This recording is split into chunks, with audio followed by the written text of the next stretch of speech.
you make of this attempt to amend the constitution? Raila says bring back or BBI, or at the very least consult the opposition. First we go to the campaigns, and during the campaigns I think Kenya Kwanza were very clear that they are not keen on changing the constitution. That was not a priority, and so I think we need to judge them based on that, based on their campaign sentiments. So I don't know why it's becoming a priority now. The second issue is that on the BBI, I think the courts, the highest court on the land, pronounced itself on the matter in terms of the issues and the process and the way it should be done. We all know the barometer, the feeling of Kenyans on changing the constitution. Kenyans were not ready then, were not excited then. They are not excited. They are not excited now. So it needs to deal with that. And on the way to do it, I think for me, based on the memorandum that President Ruto had submitted to Parliament, some of those changes that he's proposing are fairly weighty. You know, like creating the office of the leader of the opposition, increasing the numbers of members of parliament to take into consideration the gender ratio. Now they proposed during the retreat, there was the proposal of having cabinet members appear in parliament, essentially making them, co-opting them as members of the house. I think that would involve the standing orders, not they're proposing the standing orders, but essentially what some of those changes do is they fundamentally change the architecture, the governance structure of the country. And so I think what we need to do, and I think the president should be bold enough to engage Kenyans on this conversation about the change of the constitution. So we don't have patchy changes, you know, whether you're changing standing orders here, changing an element there. I think we are all in agreement, and if you read the memorandum that he sent, he's agreeing that, look, there is some inadequacies on this constitution, especially on matters governance, and we need to address it. I think we shouldn't just go the parliament route.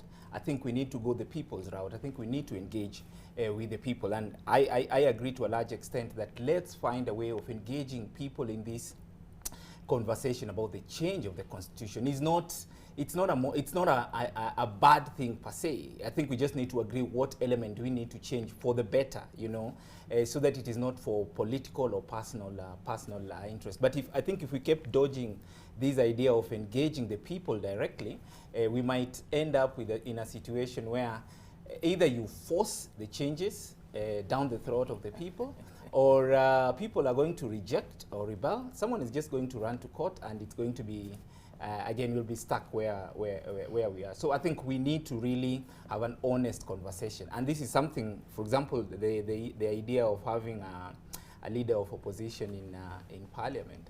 I mean, we have a presidential system, maybe not a purely presidential system.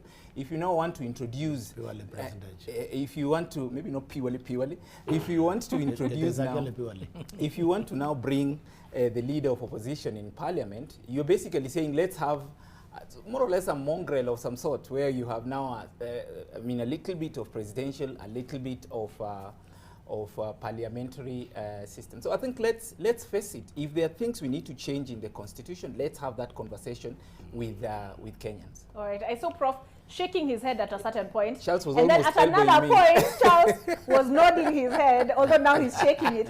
So I assume they agree with some of what you're saying and maybe disagree with yes. something else. But Prof, you can go first. Yes. I think for the president,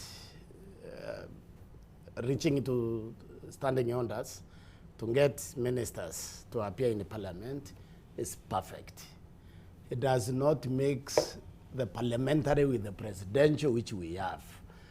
In fact, these people borrowed this system entirely from America. There are two countries in Africa which borrowed the American system. That is Nigeria and Kenya. The Americans' parliament can get any minister, any government, because these are the people's representatives. And in the oversight role, they can get anybody to appear to parliament committees to answer questions. Yes. Okay? So that should happen here without thinking we have changed the constitution, because we haven't changed anything. That is the role of parliament, and the government must go there. Now, that's why when we criticize the proposals, we need to disaggregate them. We need to know which areas need the people and which ones the parliament can do without reference to the people. If they have to go to the route of the leader of the opposition, and that's tricky, and the prime minister's position, that's tricky now. They bring a hybrid, where the one we used to have before we got this pure presidential system. That will require a referendum because it's fundamentally changing the nature of the executive. So we need to separate those areas that require involvement of the people and the ones the government can do without the people. And I think Ruto is clever. He's not going to do what Uhuru did. Ruto is going to get serious advice from his lawyers, and is going to do something that will withstand the court, that will not be able to be overturned by the court, because he will follow the law in bringing the changes that he needs to bring. Now, our problem is that sometimes we are being dishonest. My friend here quoted their position during the campaign. We all had it is very clear, but once in government, he realized that some of these things need to be done. Now, can you fault them for that? I actually doubt. Did he just realize, or was he just no, he knew, but gallery? he needed to pander to the gallery at the time of the campaign, because he need to make it very clear that these people are for positions, me, I'm coming to work for you. Right. But now he's there, he realized that these things have to be done, and you can't now fault him for being flexible.